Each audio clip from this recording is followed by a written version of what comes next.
Bom dia a todos. Eu sou Júlio Teixeira, sou professor associado do departamento. Estou substituindo a professora Fernanda, que está de férias. Semana que vem ela já retorna. E a nossa reunião geral hoje do departamento tem dois convidados aí muito importantes para as nossas atividades diárias, né, do funcionamento, a professora Patrícia Heder, coordenadora da nossa comissão de ensino, e o Anderson Ribeiro, né? Os dois são muito atuantes na obstetrícia e eles vão falar para a gente sobre um tema muito interessante e eu acho que, inclusive, em termos de crises, talvez até aumente a ocorrência. Espero que eles vão acabar citando exatamente isso, né? Que é o que a gente observa no geral, na população em geral, mas mais especificamente vão falar das gestantes, tanto a gestação quanto o parto, pós-parto, e usuários de substâncias psicoativas, né? Como que a gente deve, como elas se apresentam, o que a gente pode fazer para ajudá-las e qual que é a nossa experiência. Então, Patrícia, Anderson, a reunião é de vocês e ao final todos podem fazer perguntas. As perguntas são por escritos no chat, daí eu vou lendo e passando para eles. Ok? Agradeço a todos. Uma boa reunião. Patrícia. Posso começar? Bom dia a todos. Para quem não me conhece, eu sou Anderson Pinheiro, eu trabalho como médico assistente aqui no CAISM. Essa reunião foi bastante divulgada para as pessoas de fora e muita gente se interessou em assistir esse tema, que é tão prevalente, as pessoas têm muitas dúvidas ainda. Então, eu agradeço a doutora Patrícia ter aceito o convite para apresentar esse tema, porque mesmo nós, obstetras, ainda temos muitas dúvidas do que pode, que não pode, quais são qual é o acompanhamento diferenciado que a gente tem que fazer para essas pacientes. Então, o tema hoje é a gestação e uso de substâncias psicoativas. A doutora Patrícia tem uma larga experiência com o assunto, ela atua aqui no ambulatório de endocrinopatias e também na gestante e saúde mental, gestação e as pacientes que precisam de uma atenção aí com a saúde mental. Então, ela tem muita experiência e vamos aproveitar para tirar nossas dúvidas. Tudo que tiver de dúvida, como o doutor Júlio falou, só colocar aqui no chat ao lado e a gente vai tentando organizar e a doutora Patrícia vai respondendo conforme a gente tenha a oportunidade. Obrigado, Patrícia. Oi, obrigada a vocês, né? Obrigada pelo convite, professor Júlio. Eu acho que é uma honra a gente estar aqui, né? A gente trabalha bastante, eu trabalho com o professor Belmiro nesse ambulatório, né? Que a gente tem bastante casos, assim, geralmente elas nem estão só com a gente, elas estão em todo o CAISM, em todo, como o senhor falou, a gente está tendo esse aumento, né, do uso da substância, devido a essas crises que a gente tem, os problemas socioculturais do país, né? Então, é muito amplo, né, esse nosso assunto hoje. Eu vou tentar ser breve, né, e vamos fazer e vamos deixar para também as pessoas tirarem as dúvidas, o que a gente tiverem aí de mais emergência, a gente pode falar, e depois eu deixo também o e-mail, se quiserem me perguntar alguma coisa. Eu vou colocar aqui minha tela de apresentação.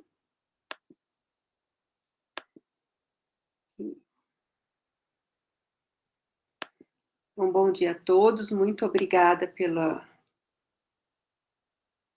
Quando vocês estiverem vendo, por favor, vocês me falam, porque eu não estou vendo a tela. Dá para vocês verem? Já dá para ver, já.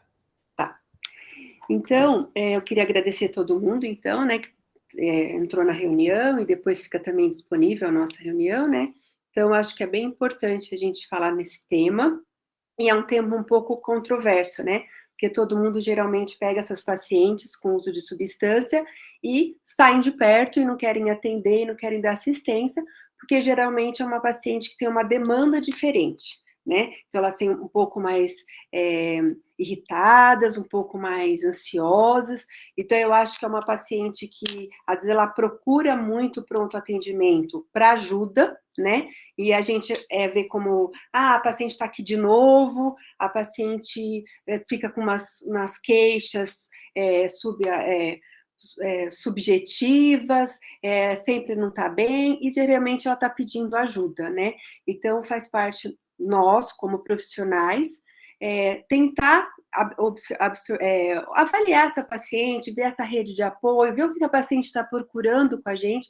Eu sempre falo para os alunos, para os residentes, se a paciente procura muito serviço, com questionamentos muito variados, sem muito fundamento patológico, presta atenção que tem alguma coisa, ela está procurando ajuda, de um jeito que ela consegue pedir. Então, a gente precisa saber abordar essa paciente, conseguir colocá-la dentro do nosso serviço, dar uma rede de apoio boa, conseguir não ficar avaliando o que ela está fazendo, mas sim conseguindo acolhê-la e ver o que ela precisa da gente. Então, a gente vai tentar falar aí da gestação, né, do parto do puerpério. Eu não tenho nenhum conflito de interesse, tá? Em nenhuma das substâncias, nenhuma das medicações, nada.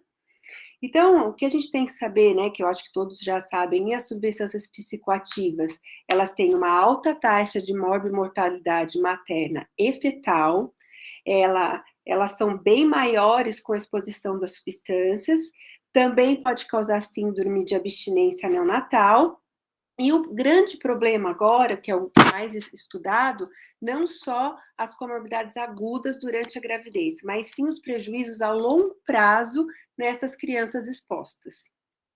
Em virtude disso, o que a gente precisa? Lógico, é o que a gente que trabalha com alto risco, a gente sempre fala. O ideal seria o pré-concepcional, então a paciente, antes de engravidar, fazer um planejamento, ver os riscos da substância, ver qual que ela pode substituir, mas geralmente elas já chegam grávidas. Mas, ou de início de gravidez, ou periconcepcional, ou pós, a gente precisa falar para ela quais são os riscos e benefícios, quais são as consequências para o bebê, porque às vezes ela lê num site que seria propenso para ela ler, que não tem embasamento científico. O que aquela substância causaria para ela e para o feto exposto. Mas a gente sabe que tem vários estudos já bem indexados, com metodologias super boas, que já mostram para a gente a exposição dessas crianças a algumas drogas e algumas substâncias que causa prejuízo a longo prazo dessas crianças. E o pós-parto também, o que ela pode ter dificuldade, complicações, tanto de sangramento, infecção. Qual que é o grande problema, então, que até o professor Júlio já avaliou e já falou para a gente? A gente tem esses dados, eles são um pouco, tem alguns recentes, outros não, mas a epidemiologia, né, da drogadição, ela é muito subnotificada, porque geralmente a mulher, pelo medo, né, e o risco de ser tirado pelo conselho tutelar quando a criança nascer, ou ela ser exposta, ela ter que ir para uma casa de apoio, ou ela ser reclusa em alguma clínica, ela subnotifica o uso. Então, a gente precisa... todas as estatísticas são um pouco controversas. Eu trouxe essa dos Estados Unidos de 2008, que é equivalente agora de 2015, mas para falar a subnotificação, que a gente sabe que o uso das drogas ilícitas é grande, principalmente em adolescente, em torno quase de 16%. E no Brasil, se vocês forem ver, a gente também tem adolescentes utilizando. Mas diferente dos Estados Unidos, a gente tem mais o cannabis, tá? Com as pacientes do Brasil. E o uso da cocaína associado também à maconha. Então, isso é muito interessante, né? Por quê? Porque a gente vê que no nosso país as mulheres usam até substâncias com menos poder aquisitivo e a gente sabe que o prejuízo é grande. Um estudo nosso aqui, da professora Elisa, da psiquiatria, né, ela avaliou 1.285 gestantes, aonde ela avaliou que apenas 4% a 5% das pacientes nossas usava cocaína ou crack, mas a maioria delas, né, 13%, utilizava ou fumava, e 7% em torno utilizava o álcool. E socialmente, elas não falavam e não quantificavam a utilização dessa uso do álcool etílico. E qual que é a consequência dessas substâncias? Principalmente as infecções sexualmente transmissíveis, porque elas estão mais propensas, elas utilizam, elas ficam, às vezes, um pouco mais ou para o uso, né, para continuar o uso, para continuar que consiga ter outras substâncias, ou também pela própria promiscuidade, né, da utilização. As doenças infecciosas, né, HIV, hepatites, elas também estão mais propensas à depressão e ansiedade. Muitos estudos mostram para a gente que às vezes elas procuram a substância pela ansiedade e depois elas começam com depressão também devido ao uso prolongado. Elas são mais elas têm mais violência doméstica, então isso faz com que elas procurem menos a assistência de saúde, elas vêm menos ao pré-natal devido ao risco da violência de casa. Então, essas pacientes, geralmente, elas são mais introspectivas, elas têm mais medo, e elas têm medo de falar, e isso dá repercussão também com os maridos, né, com o companheiro em casa. Ela está mais sujeita a anemia e desnutrição, porque geralmente elas comem menos ou comem errado. Então, elas têm mais isso, e isso pode prejudicar diretamente a gestação. E com todos esses fatores, ela vai ter menos adesão, então, às consultas de pré-natal e maior complicações gestacionais e neonatais. E as complicações obstétricas agudas, né? A gente tem o escoamento prematuro de placenta, principalmente quando ela usa os vasoconstritores potentes ou fazem restrição de crescimento devido ao uso de substância muito prolongada. Aí, junto, né, vai ter o baixo peso ao nascimento, aumenta a taxa de prematuridade por causa do sofrimento fetal, com isso, maior admissão em UTI neonatal. Se for, assim, substâncias que causam, podem ter abstinência neonatal e até alterações neonatais, não só pela abstinência, mas serem confundidores com outras patologias, principalmente a crise convulsiva, a irritabilidade, e, a longo prazo, o risco de alteração do desenvolvimento neuropsicomotor na criança. Qual que é o grande chave, então, da assistência pré-natal?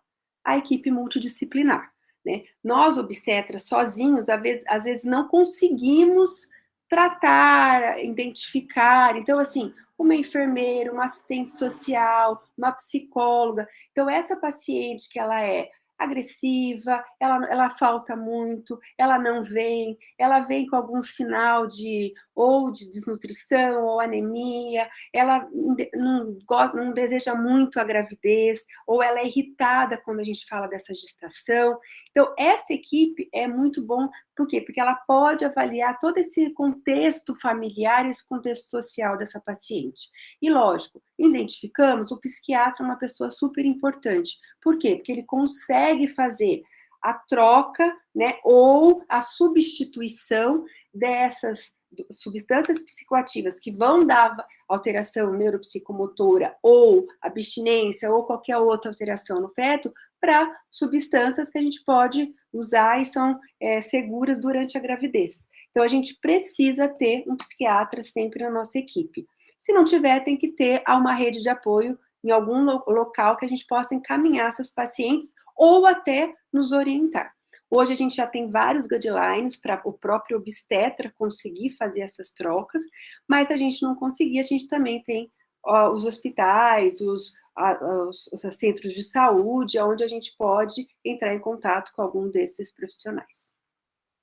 E na assistência pré-natal, o que a gente vai ver? Vai reduzir os efeitos negativos da utilização da substância e diminuir prematuridade e baixo peso ao nascer de imediato. Então, o que a gente precisa? A gente precisa explicar para essa mulher o que vai causar para ela, tá?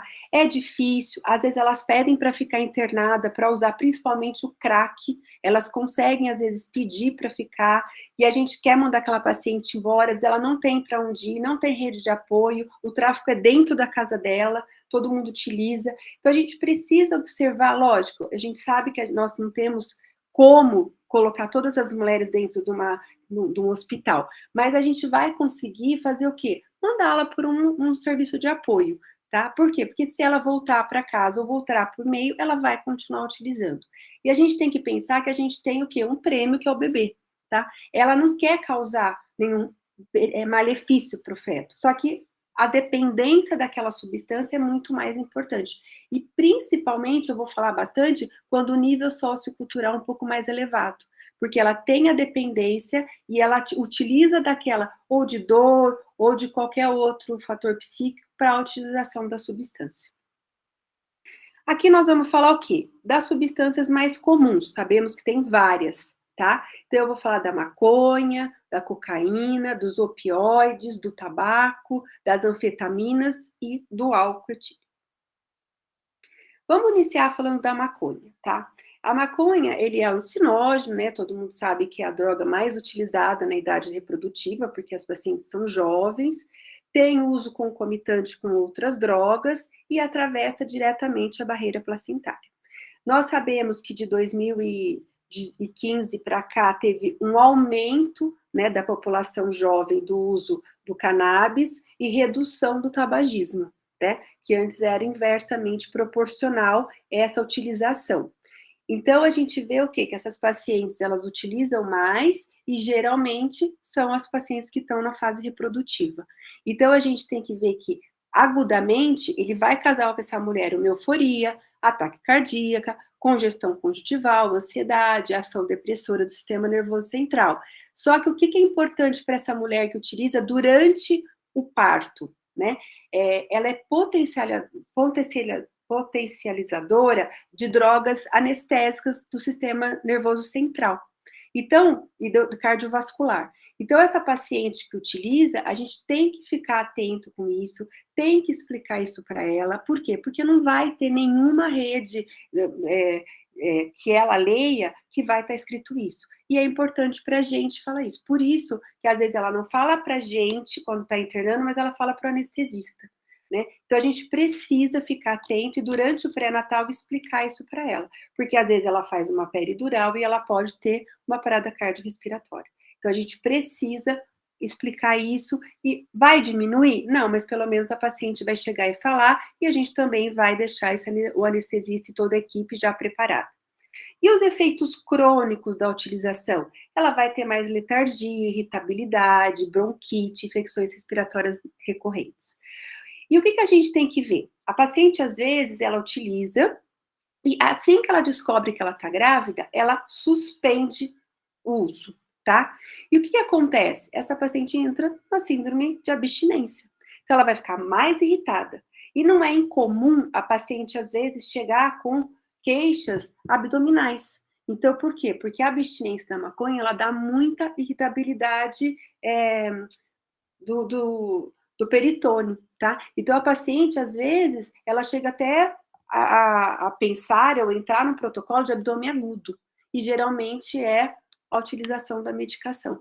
Então, por isso que uma anamnese bem feita com o acompanhante ou com a paciente é muito importante.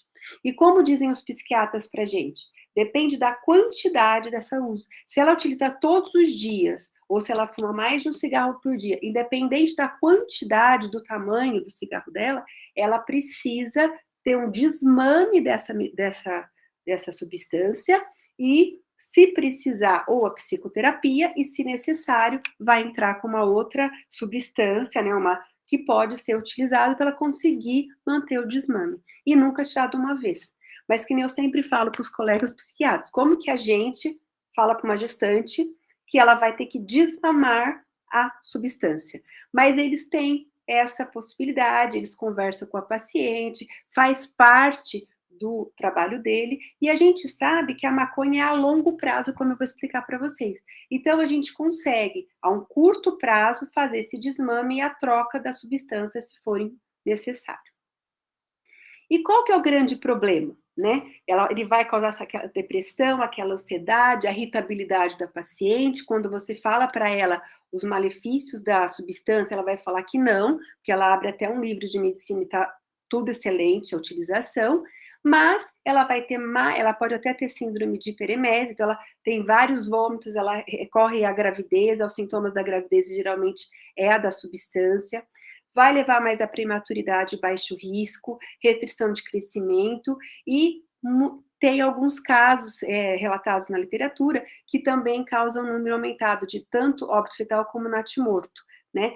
E pode causar síndrome narcótica leve e abstinência. Então, a criança pode nascer com os tremores finos, movimentos involuntários, um reflexo de Moro exagerado, né? Que às vezes ele vai entrar no protocolo também de anoxiado, ou de irritabilidade, ou algum problema neurológico, e às vezes é a síndrome narcótica, que tem como a neonatologia, já sabendo disso previamente, já fazer o diagnóstico e já tirar essa criança, para ela não ter, quanto mais, o malefício aí dessa abstinência à droga. E a longo prazo, fizeram vários estudos em crianças que tinham autismo, hiperatividade, distúrbio do sono, transtornos cognitivos. Então, aquela criança que chegava na idade do fundamental e não conseguia passar de ano, né? Então, isso foi tudo estudado e eles foram, né? A maioria deles, eles tinham alguns fatores associados, né? Ou de hiperatividade, transtorno cognitivo, autismo, tinham distúrbio do sono, eram crianças super irritáveis, e eles tinham associação com a utilização da substância pela mãe durante a gestação.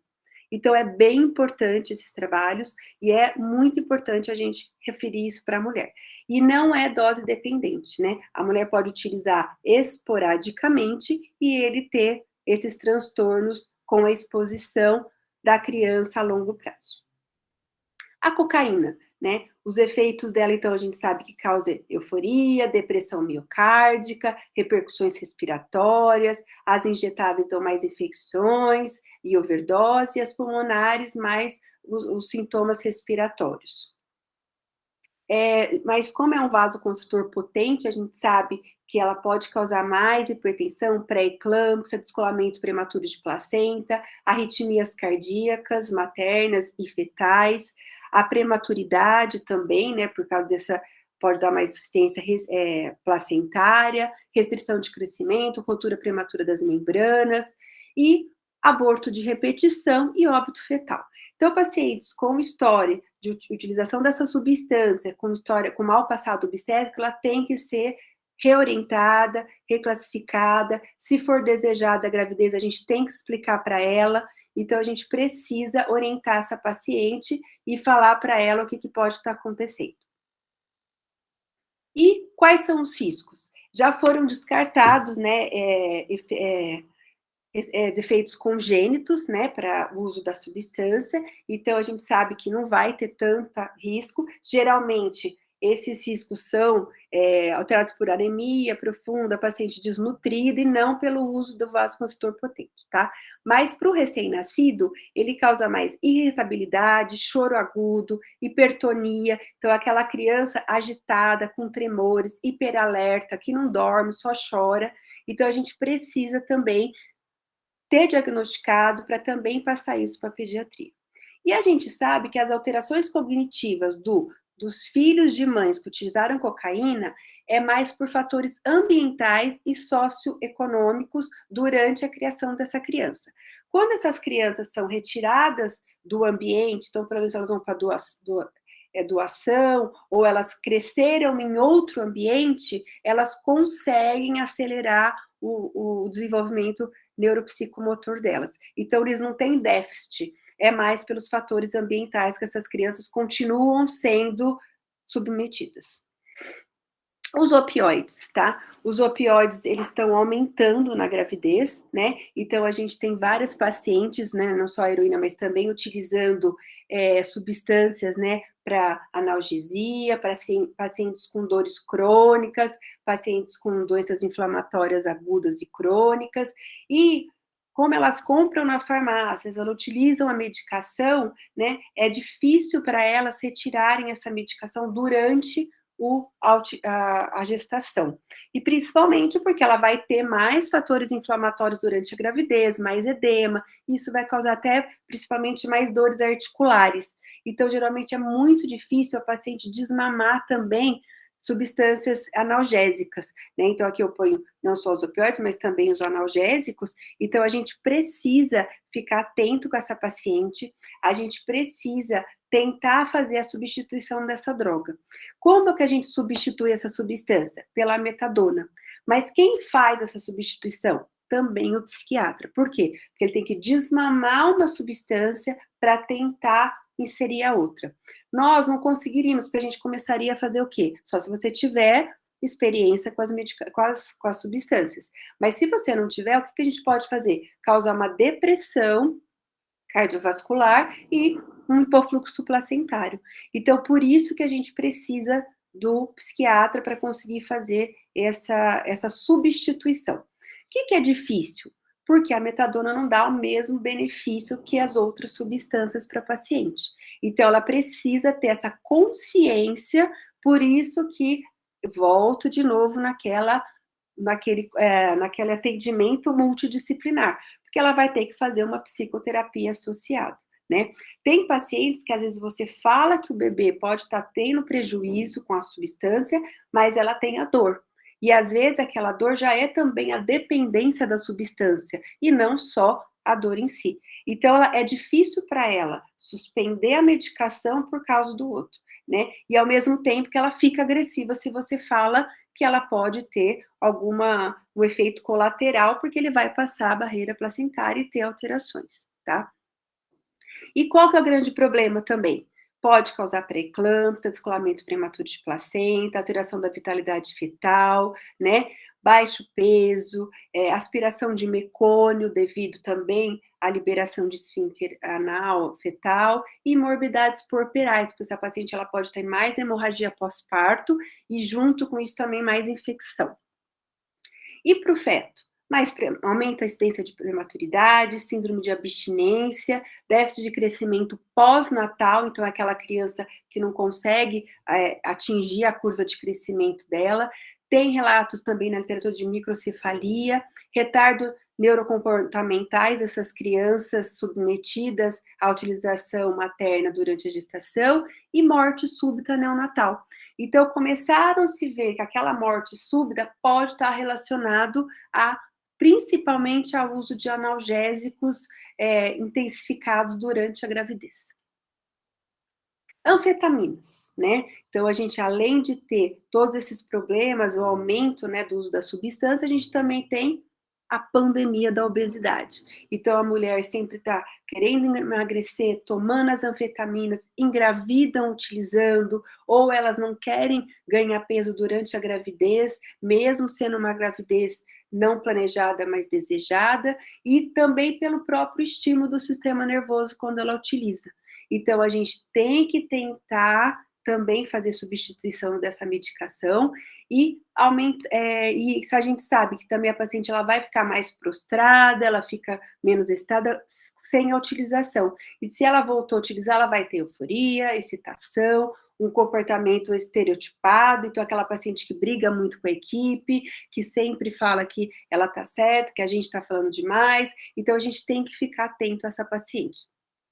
E ela sempre vai ter um problema com o ganho ponderal. Ela tem um ganho ponderal durante a gravidez elevado, mas ela está sempre ou forçando o vômito, ou brigando com a balança, ou xingando a gente que a balança está errada. Então, a gente precisa ficar atento com essa paciente. Pode causar também prematuridade, o baixo peso ao nascimento, e com o recém-nascido, agitação, déficit ponderal, porque ele passa a barreira placentária e também age na perda de peso fetal, e hipotonia nas primeiras horas. A longo prazo, ainda, só o déficit de crescimento, mas neuropsicomotor, a gente ainda não tem nada escrito na literatura.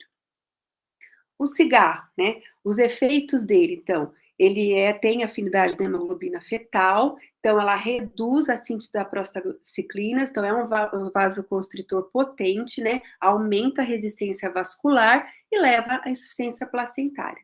E tudo isso pode levar ao descolamento prematuro de placenta, à rotura prematura de membranas, à restrição ao pequeno para a idade gestacional, e também sabemos que durante a lactação diminui a quantidade e a qualidade do leite.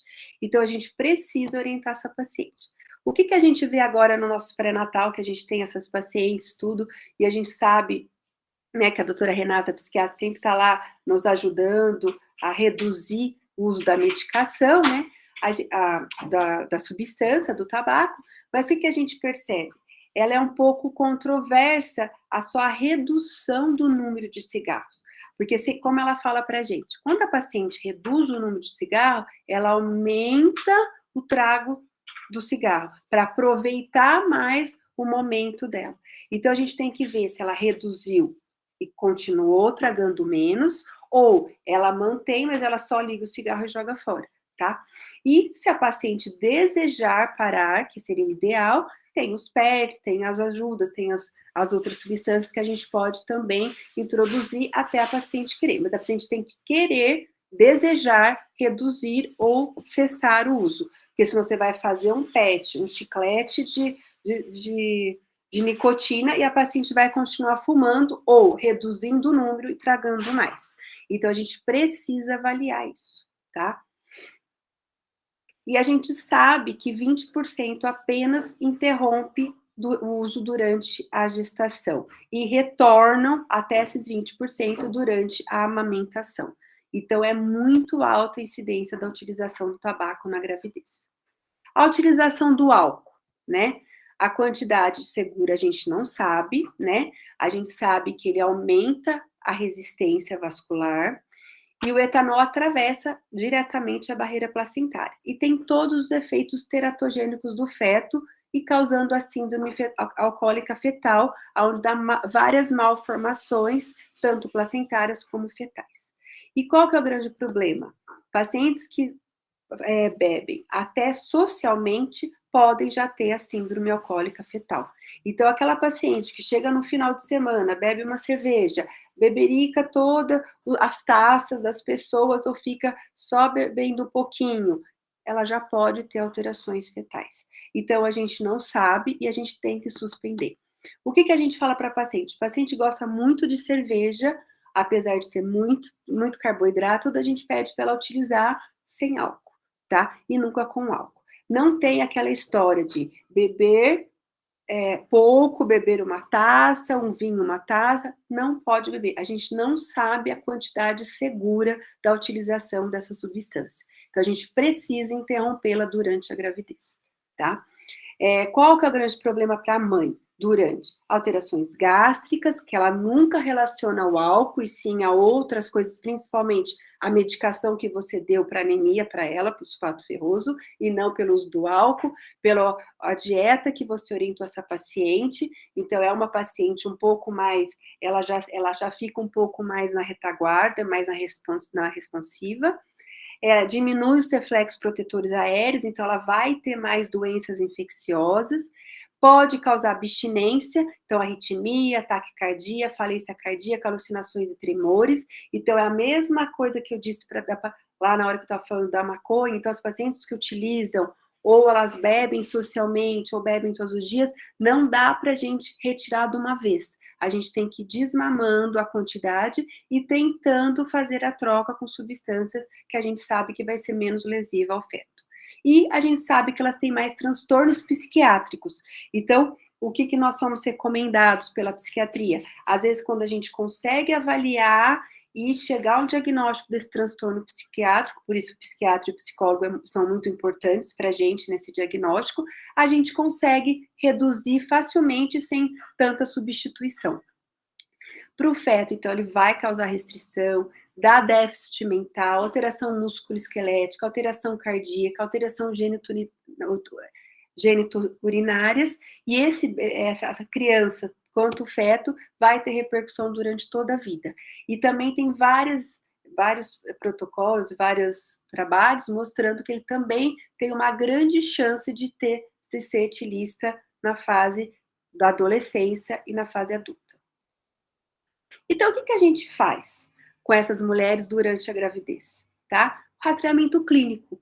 Então, a gente vai ver a não realização do pré-natal, uma baixa adesão, início tardio das consultas, uma gravidez que descobriu tardiamente, que não está querendo fazer o pré-natal, que perdeu os exames ou a data do ultrassom, né? Ela tem um mau desempenho escolar, principalmente se elas forem adolescentes, ou ela voltou a estudar, ela quer parar os estudos dela, ou ela quer trancar a matrícula no mestrado, no pós-doutorado, no doutorado, a gente já teve pacientes assim.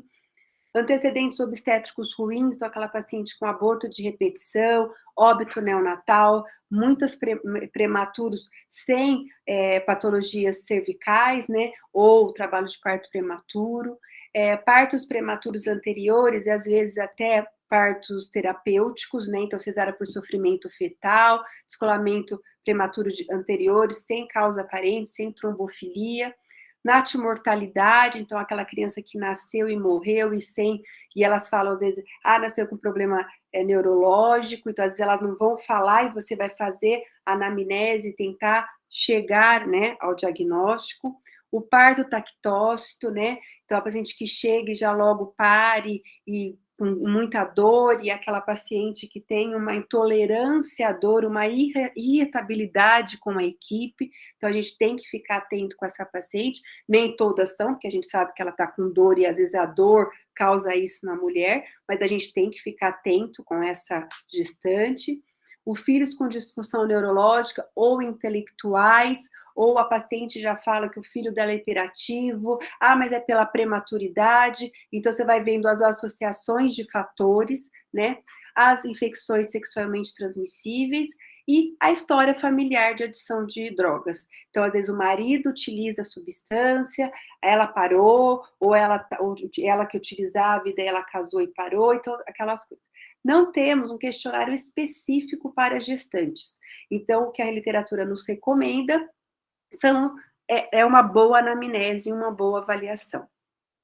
E os rastreamentos laboratoriais, tá? Nós temos os testes toxicológicos neonatais, né? Porque para a mãe, nós vamos fazer se ela tiver, nos orientar ou se ela tiver risco, né? Iminente de morte, mas senão a gente vai ver o quê? Esse feto. E o que a neonatologia faz com esse recém-nascido? Ela pode fazer um teste de urina, que é uma exposição recente da substância, o cabelo ou o mecônio. Mas nós temos que lembrar que todas precisam de consentimento livre e esclarecido. Só não vai precisar se essa criança também tiver risco, né, de morte iminente. Então, a gente pode fazer sem. Senão, você tem que pedir o consentimento livre e esclarecido para a mãe, principalmente o cabelo e o mecônio, que vão demorar mais tempo.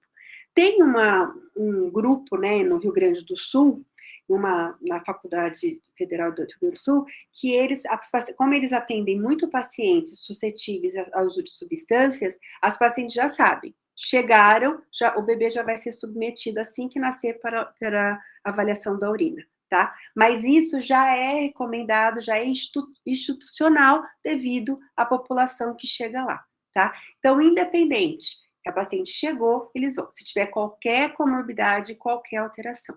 Como eles têm muitas pacientes, os obstetras de lá falaram para mim que, geralmente, a paciente chegou, nasceu e faz. Às vezes a paciente tem uma pré-eclâmpsia, né? Ela não é usuária, o filho dela vai ser submetido à utilização de urina. Mas isso ela assina na hora da internação, ou ela ou o acompanhante, que essa criança vai ser submetida à avaliação. Então, se essa criança tiver risco de morte, ela não vai precisar do consentimento, e se a mãe também tiver num estado vegetativo, né? Ou se tiver iminência de intoxicação pela substância, a gente pode também, apenas pelo laudo, 2 médicos assinando, bem relatado, também ter um respaldo da utilização de qualquer um desses testes toxicológicos para a criança. Então, o manejo obstétrico dessa mulher, como vai ser? Nós temos que identificar a quantidade da droga ou da substância que ela utiliza, a dose, a via de administração, a tentativa ou não de interrupção, se ela teve períodos de abstinência, o que fez ela utilizar, qual foi o problema, porque às vezes ela já tentou, mas foi insuficiente. Então, para a gente chegar na anamnese e ela contar isso para a gente, nós temos que dar muita garantia para ela que nós vamos acolhê-la e não ter aquele respaldo que eu falei no início da aula, que quando a gente pega uma paciente dessa, como ela é agressiva, a gente tenta também ser agressivo. E a gente tem que tentar fazer o contrário e mostrar para ela que nós não vamos chamar o conselho tutelar, nós não vamos recriminá-la, né? Por quê? Porque ela tem um vício, então uma dependência, ela não vai conseguir sozinha ou no meio que vive suspender, tá? Mesmo as pacientes que são intelectualmente mais desenvolvidas, elas também não conseguem o uso de analgésicos e opioides. Então, a gente precisa melhorar. O uso da maconha, elas também continuam utilizando, mesmo as pacientes culturalmente e com uma rede de apoio boa. Ela não consegue. Então, a gente precisa acolher essa mulher e tentar. Por quê? Porque a gente sabe que essa paciente, ela tenta cessar o uso no primeiro trimestre em torno de 28%, mas quando a gente melhora essa rede de apoio, a gente consegue que elas suspendam no terceiro trimestre em torno de 93%. Então, de novo, precisamos reforçar a equipe multidisciplinar, adequar as consultas, ter um ambiente acolhedor, estimular benefícios de abstinência, avaliação clínica e laboratorial das infecções sexualmente transmissíveis, interrupção ou redução do uso ou desmame. A síndrome de abstinência tem que ser avaliada pelo psiquiatra. Sempre que essa paciente chega no nosso pronto atendimento, a gente liga para a psiquiatria, eles vêm na hora para avaliação dessa mulher, para avaliação de quantidade e tudo. E temos que prevenir as recorrências, né? Então, tem que ter um acompanhamento psicoterápico, tem que ter uma rede de apoio familiar. Se essa paciente não tiver rede de apoio, o que a gente tem que fazer?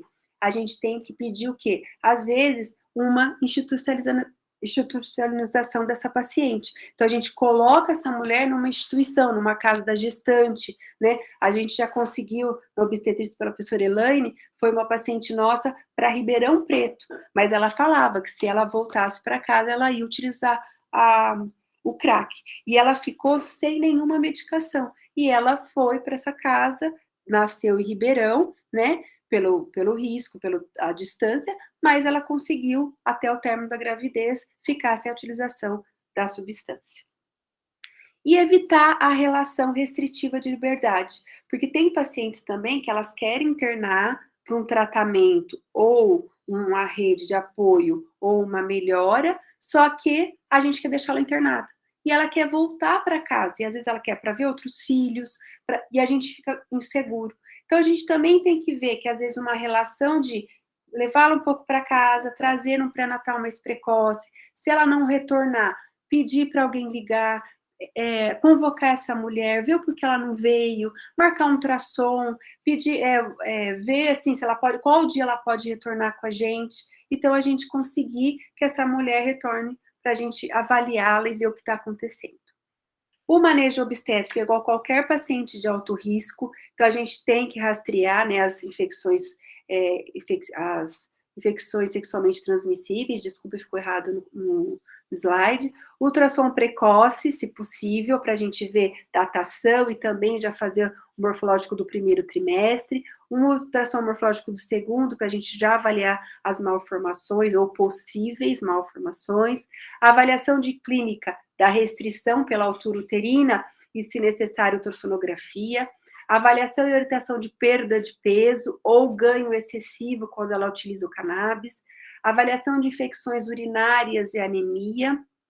Vitalidade fetal, orientação ao parto, né? Orientação para amamentação. Então, mostrar para essa paciente quais vão ser os prejuízos para esse bebê com o nascimento e a utilização e o retorno à utilização da substância. Sempre anticoncepção de longa duração, porque essa paciente ela vai ser submetida à exposição de novo, ela pode não retornar, ela tem menos índice de retorno às consultas de pós-natal, né, de revisão puerperal, então ela pode ter mais gravidezes indesejadas no espaço interpartal curto. E avaliar essa adesão ao binômio mãe-feto, tá? Nós já tivemos casos de paciente que ficavam revoltadas com a criança, que utilizavam, né, que utilizou muita cocaína para tentar mesmo, não só uma eutanásia, mas uma overdose, desculpa, mas também um aborto, porque ela leu que quanto mais cocaína e crack ela utilizava, ela podia abortar mais, e ela chegou para a gente muito revoltada.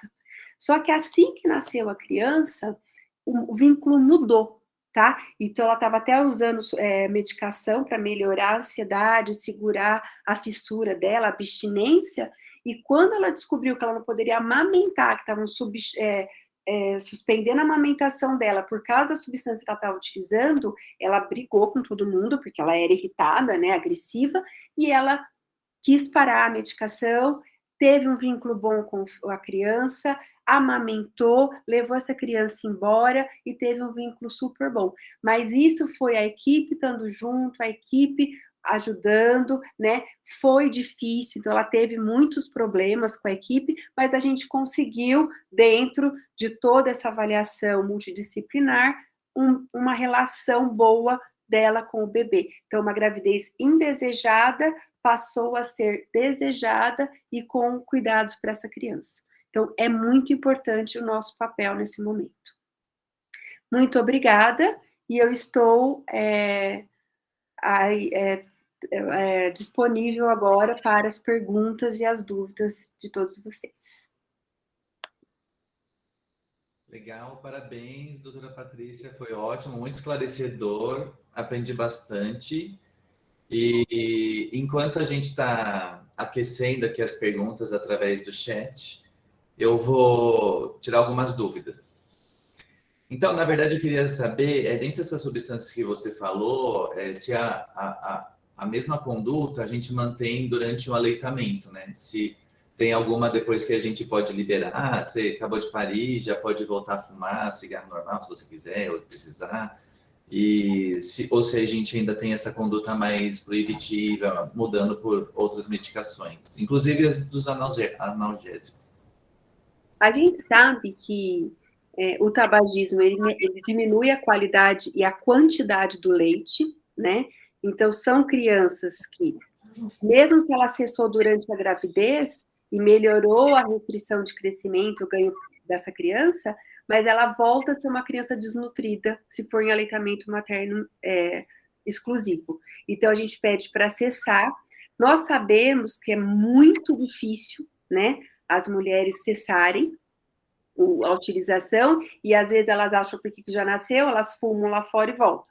Mas aí é até indicado pela pediatria, às vezes, se o ganho ponderal, o ganho dessa criança não estiver adequado, fazer aleitamento misto ou retorno rápido, né, ou utilização rápida de outras alimentações, até precoce. Então, tem que ser um acompanhamento neonatal e pediátrico associado, tá? Mas se ela conseguir manter, né, a suspensão, melhor. O álcool, mesma coisa, a gente sabe que tem ainda a desnutrição dessa criança e o desenvolvimento neuropsicomotor. A cocaína e o crack, eles são bem menos achado no leite, tá? Só que a gente sabe que são pacientes que comem menos, são mais nutridas e têm menos nutriente, a qualidade do leite diminui. Então, a gente tenta manter a substância. Os analgésicos, a gente sabe que podem ser utilizados, mas não como forma contínua e sempre de horário. Então, se conseguirmos manter ainda o ansiolítico, o antidepressivo ou um tricíclico, até ela conseguir ter uma menos quantidade e não ter horário nessa medicação. A maconha tem que desmamar, tá? Porque a gente sabe que o desenvolvimento neuropsicomotor da criança ainda vai ser porque ela passa a barreira láctea, então vai ter essa substância no leite. Então, são crianças que dormem mais, comem menos, desnutrem mais e também vão ter abstinência no futuro ou a utilização precoce da substância. Muito legal, igual você falou, né? A gente precisa continuar o acompanhamento e a atenção dessas pacientes e no pós-parto também, né? O professor Rodolfo, ele fez uma pergunta aqui. Qual é o papel do CAPS-AD e do CRAS nesse acompanhamento? E eu também vou complementar a pergunta que eu tinha, era a respeito, assim, eu estou aqui no plantão no CAISM, isso para os residentes que estão assistindo, chega um sábado à noite, eu identifico uma gestante que faz uso de substância psicoativa e eu quero fazer uma abordagem, assim, qual é o caminho, assim, o passo a passo do que eu faço num plantão, se eu não tenho aqui a doutora Patrícia, ou se eu não tenho alguém para chamar, eu vou encaminhar essa paciente para onde, assim, só para a gente sistematizar o atendimento. Você faz o que eu faço, liga na psiquiatria.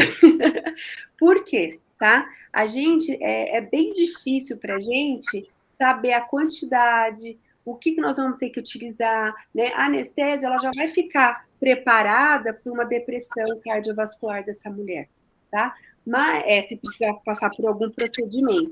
Mas nós sabemos que essa mulher, ela também vai, às vezes ela não vai passar pelo procedimento, ela vai internar. É muito fácil falar, ceda ela, põe ela na cama. A gente não sabe fazer isso, né? Então, o que a gente faz muito?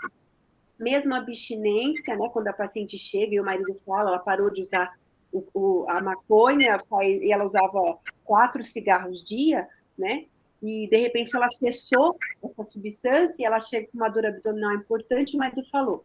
Quando a gente liga para eles, o que eles fazem? Eles fazem um analgésico, eles fazem substância, às vezes faz meperidina para conseguir reverter a dor da paciente, mas são doses maiores do que nós faríamos, né? E aí você fala, mas ela é gestante, eu vou fazer mais? Mas você tem que tirar a paciente daquele quadro. Então, geralmente, ou a gente pede orientação, ou a paciente vai até o HC se ela tiver condições. Senão, eles vêm até nós.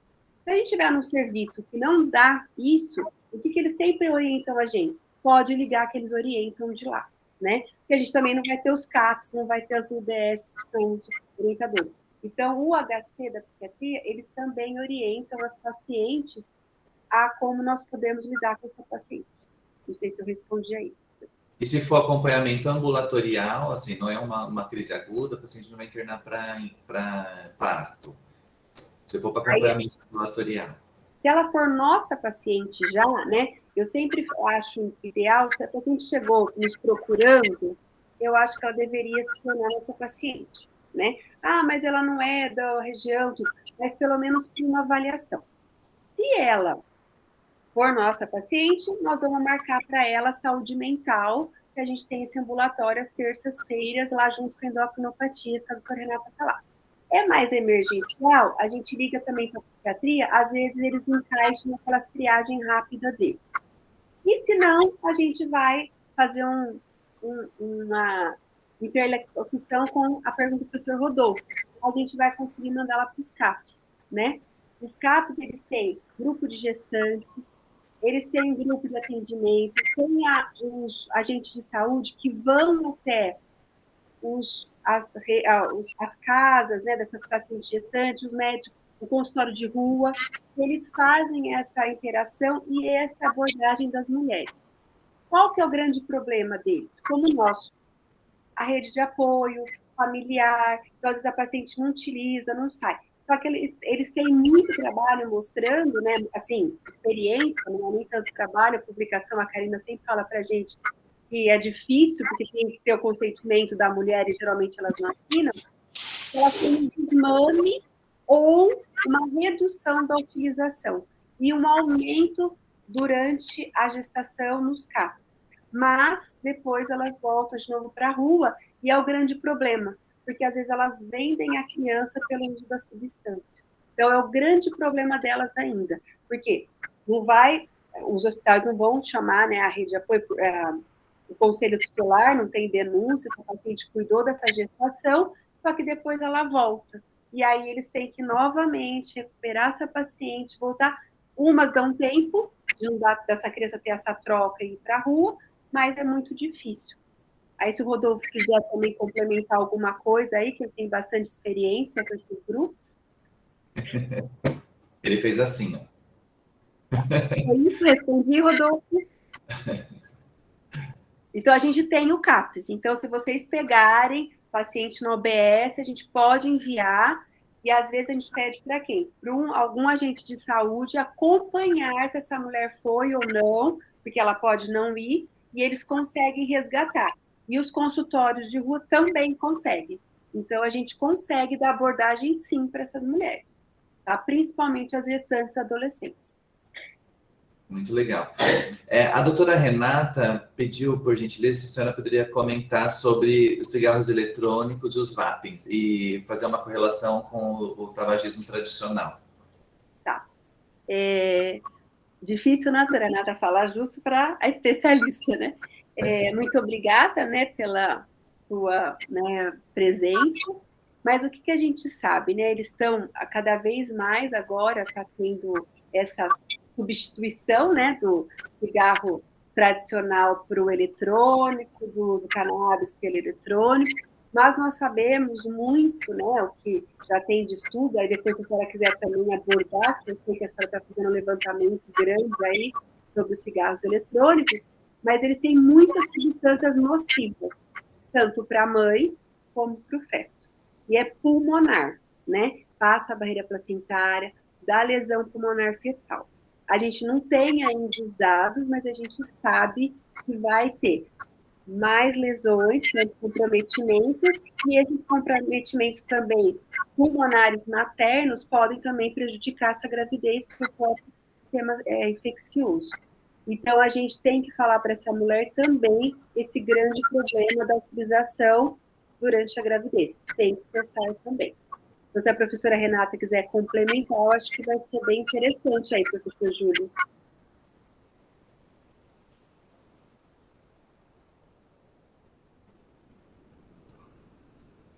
Bom, não sei se ela está com acesso ou não, né, Patrícia Anderson. Eu queria só fazer um comentário, assim, né, eu achei muito interessante, depois você refrisou, durante toda a apresentação, a importância da anamnese, né, é muito importante. E a gente tem muitas áreas nossas que a anamnese é fundamental, né?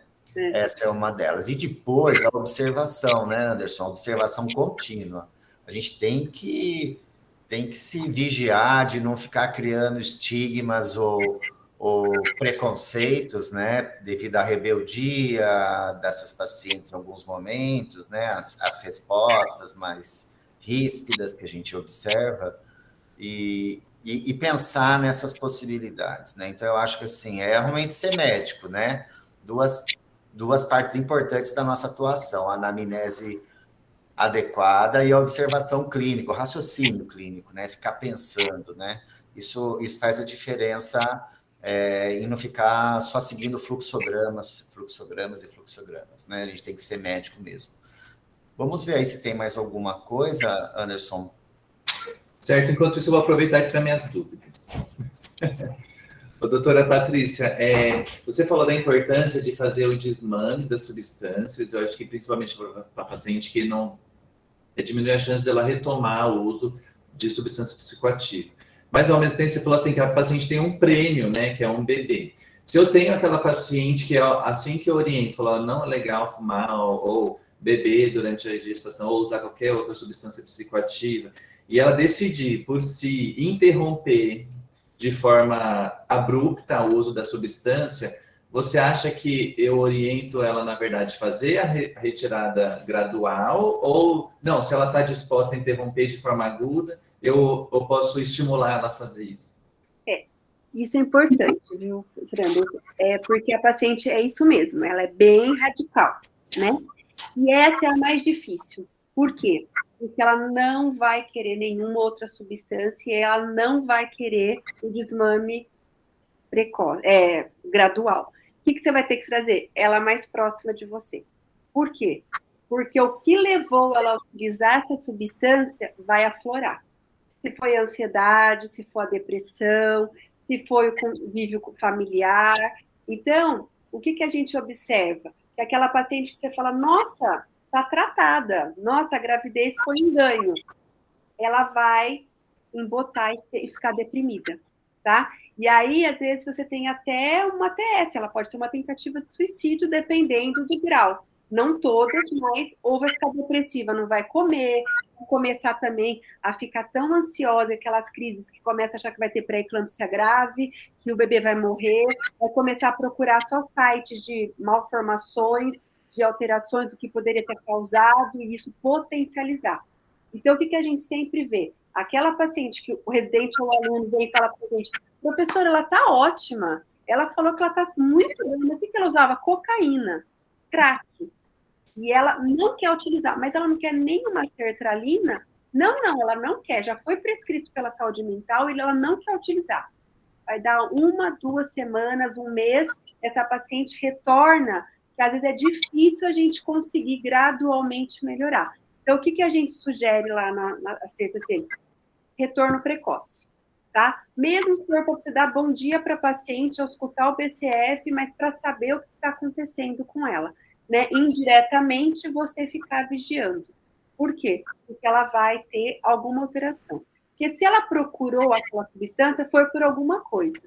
Então, se ela não tratou, ou se ela chegou para você e foi o clássico, eu já estou fazendo psicoterapia, eu já estou fazendo a dieta adequada, que é o que a gente gostaria, aí tudo bem, ela tem um profissional acompanhando, mas se não, você tem que ficar acolhendo, tá? Em algum momento, provavelmente no terceiro trimestre, ela descompensa.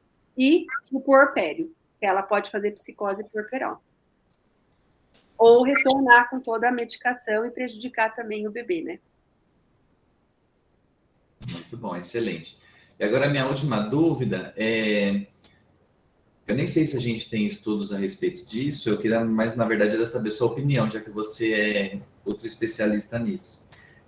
Doutora, assim, a gente vê um crescente uso do endocannabinoides para tratamento de algumas patologias. Então, esquizofrenia, patologia convulsiva refratária. E se essa paciente engravidar, como que a senhora acha que vai ser esse embate, ou essa discussão com a paciente, com o especialista que prescreveu essa droga? Tá. Geralmente, quando ela está utilizando já, né, o ideal seria o pré-concepcional, lógico, né, a nossa menina dos olhos, né, fazer a transição das medicações. Mas tem muitas medicações que a gente vai ter que conversar com o profissional, porque o que acontece com o obstetra, né? A gente tem até vergonha, mas é o que acontece. A paciente engravidou, suspende. Ai, é teratogênico, suspende. Gente, a embriogênese já foi. Ela já chegou para você gestante. Então, se alterou, já alterou. Então, você tem que ligar para o colega que prescreveu ou pedir uma avaliação para ver se consegue fazer esse desmame. Por quê? Porque essa paciente, ela utilizou essa medicação, geralmente, para que ela foi a única que conseguiu fazer o tratamento da paciente. Tem uns que a gente sabe que é estrelismo, saiu agora, é da moda. Mas que nem vão pôr o ácido valproico.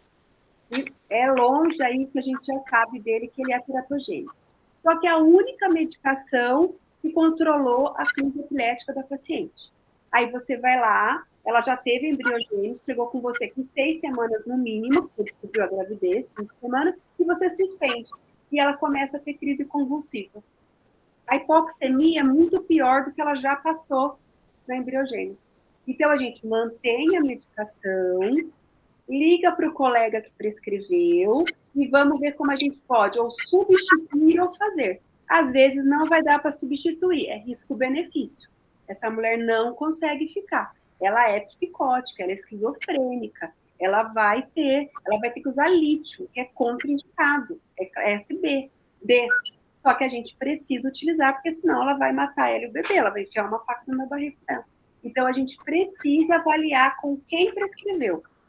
Se for só, ele também vai ter que avaliar. Se ele não conseguir, a gente vai mandar o para o CRAS ou para a psiquiatria, para a gente conseguir fazer essa associação. Mas nunca suspender na primeira consulta.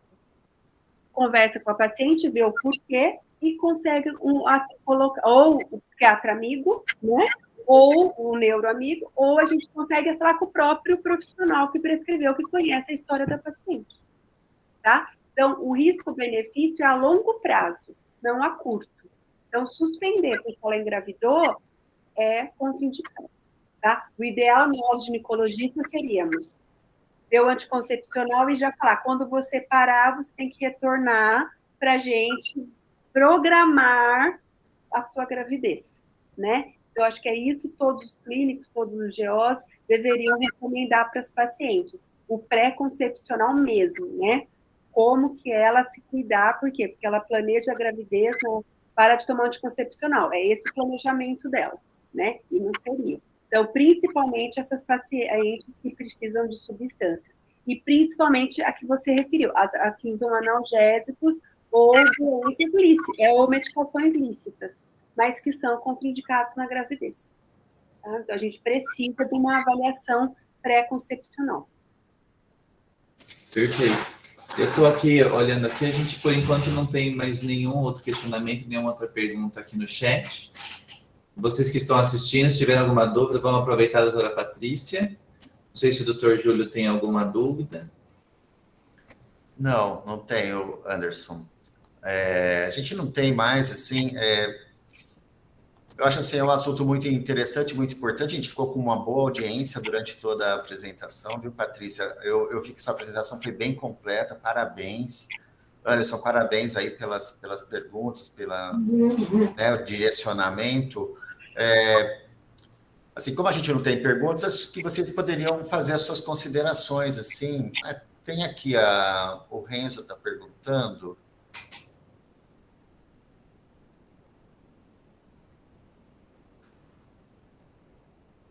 Se tem algum estudo, vocês estão conseguindo ler a pergunta? Tá, assim, ó, professora, sabemos que o uso terapêutico de psicodélicos está cada vez mais estudado, principalmente os estudos referentes a tratamentos de ansiedade, traumas e depressão. Gostaria de saber se existe algum estudo do uso de psicodélicos em pacientes obstétricos, né? Infelizmente, Renzo, não, tá? Eu procurei, né, para fazer essa aula, tinha muito mais coisas, eu dei uma reduzida, porque não daria o tempo também, mas, assim, não há estudos, tá? Estão sendo utilizados, não estão pedindo, assim, consentimento pós-informado para os pacientes, então, não dá para a gente trazer os resultados aqui, tá? O que a gente sugere, até a Sociedade de Psiquiatria sugeriu, é fazer em animais, né? Primeiro, porque fazer ingestão com um estudo aí contínuo, randomizado, ou uma avaliação, né, uma corte. Então, assim, tem que ter esse consentimento. E, geralmente, eles utilizam, porque às vezes é a necessidade. Mas não tem nenhum estudo, nenhuma metodologia de segurança para a gente trazer aqui a utilização. Por isso que eu não falei sobre eles, tá? Depois, se quiser, a gente pode conversar pessoalmente, mas, né, para a gente dar numa aula, eu acho que não dá, né, para a gente falar sobre eles ainda. O Renzo agradeceu aqui. Muito obrigado. Então, Patrícia, qual que é a sua mensagem final aí para todos que estão ouvindo, que vão atender uma paciente, de repente, com uma crise de abstinência? Eu sei que a gente vai ligar para a psiquiatria, né, tudo, mas a gente vai ter muitos locais que os residentes vão estar trabalhando depois, que a gente não vai ter essa coisa de acesso fácil, né? Logicamente, você vai ter aí talvez um anestesista que pode te ajudar em algum momento, né? Assim, eu vejo numa urgência. E talvez ligar para centros regionais, como é o próprio HC da Unicamp, você tem a psiquiatria da PUC também, são bem solícitos, né? Procurar se informar para poder orientar. Eu acho que é isso, né, Patrícia? Veja o que você quer comentar e aí suas considerações finais também. Enquanto isso, eu vou pôr na tela a apresentação da próxima semana, o tema, tá bom? Tá. Professora, eu queria agradecer, né? E eu brinquei que ia ligar na psiquiatria, mas o mais importante, né, é a gente fazer o diagnóstico. E o professor Júlio, a gente trabalha muito bem juntos, né, mas é o que é interessante, ele já respondeu. Eu acho que o mais importante é a gente identificar essa mulher, né? Então, o que é o importante aí a gente ver? Fazer a anamnese, né? Então, eu volto de novo, o doutor Júlio também já falou, o doutor Anderson também falou para a gente aí, que a gente identificar essa mulher, aquela mulher que vem sempre, tudo. Aí eu falo para a professora Renata, né, da psiquiatria, que eles estão treinando a gente muito mal, né? Me treina mal porque eu faço mais o diagnóstico. Mas não é, que a gente começa a trabalhar com a psiquiatria, a gente começa a trabalhar com eles, ver como que é, e ver como que são as pacientes deles, e a gente começa a ter melhor essa sensibilidade, né? Então, é aquela paciente que eu sempre falo, quando alguém chega para mim e fala, professora, aquela paciente do piti, aquela que vem aqui toda vez supratentorial, eu pego e falo, peraí que eu vou lá ver essa paciente. E eu acho cabelo em ovo, né? Então, é aquela paciente agressiva do ambulatório que você entra para conversar porque o residente já perdeu a paciência, né? Então, aquela paciente... E a gente vai treinando isso com a vida, né? Não vou falar para vocês que eu sempre fui assim, pelo contrário. Né? Mas a gente vai sendo treinado a isso. E é a paciente agressiva, é a paciente que ninguém quer atender, é aquela paciente que já veio no pronto atendimento dia sim, dia também. É aquela paciente que ela falta do pré-natal e vem para você no pronto atendimento fazer ultrassom porque ela faltou e não dá para ela vir. É quando você marca para ela o retorno, ela fala, esse dia eu não posso, porque eu tenho compromisso particular. E ela não te fala o que é. Então, é a paciente difícil, né? Só que a paciente difícil é aquela mesmo que não quer amamentar, que ela tem problema de pegar o bebê no colo, que ela dorme demais, que ela quer ir embora antes da internação, que ela não retorna à revisão de parto. Então, é uma paciente que, às vezes, pela história dela, faltou muito no pré-natal, não veio muito, não retornou, eu acho que a gente tem que ficar atento. Então, por isso que a gente fala, é a velha e boa anamnese. É sentar do lado da paciente, sentar na frente dela e perguntar o porquê você está brava com o serviço. O porquê que nós não fizemos isso para você. Qual o dia que você possa vir na consulta? Então, às vezes não sou eu aquele dia, estou nervosa, mas o professor Anderson pode ir lá e conversar. O professor Júlio está passando ali, eu peço ajuda para ele. O residente mais bonzinho pode ir lá e conversar, né? Por quê? Porque alguém vai encontrar o que está acontecendo com essa paciente. Aí a gente faz aquela anamnese bem feita, liga para os colegas psiquiatras ou para a rede de apoio, ou marca saúde mental para ela, ou marca um pré-natal mais precoce, e a gente consegue avaliar essa mulher, tá? Muito obrigada, obrigada pelo convite, e obrigada por todo mundo aí com a paciência de assistir, e estou disponível a perguntas e a dúvidas de vocês. Obrigadão.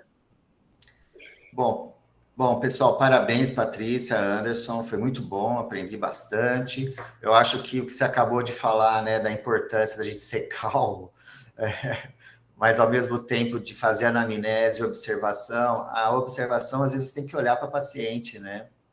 A gente por telefone, a gente é docente, discute muito por telefone, a gente praticamente adivinha tudo, mas falta aquela visão, né, de olhar para o paciente. Isso muda muito, isso faz um divisor de condutas só de você estar observando, né?